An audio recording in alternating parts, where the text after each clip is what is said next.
এই পর্যায়ে সালাম বিনোদন করবেন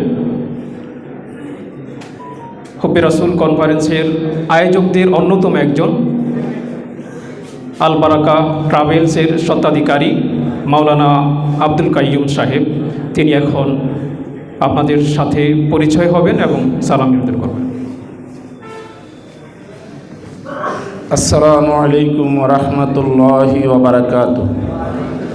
সম্মানিত উপস্থিতি, আমি খুতবা এবং ইয়া ছাড়াই শুধু একটা কথা বলে শেষ করতে চাই, যেটা মনের মধ্যে খুব আঘাত।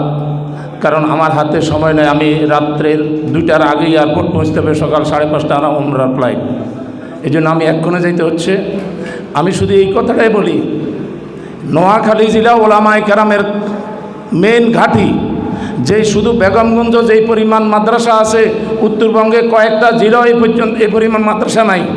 শুধু চৌমনি পৌরসভাতে যে পরিমাণ মাদ্রাসা আছে, এই পরিমাণ মাদ্রাসা কুড়িগ্রাম পুরা জেলাতে নাই।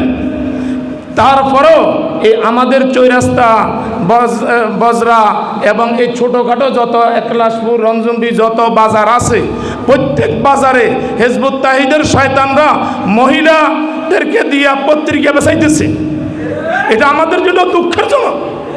আমরা এত ওলামায়ে কেরাম থাকতে আমাদের সামনে তারা এভাবে পত্রিকা বেচতেছে, এভাবে বেপরদায় চলতেছে, আমরা সবাই মুখ বন্ধ করে বসে আছি।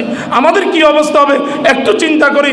আমরা কালকে আমাদের মাঝে কি জবাব দেব এটা চিন্তা করে আমরা সবার থেকে সিদ্ধান্ত নিই আমাদের করা কি দরকার।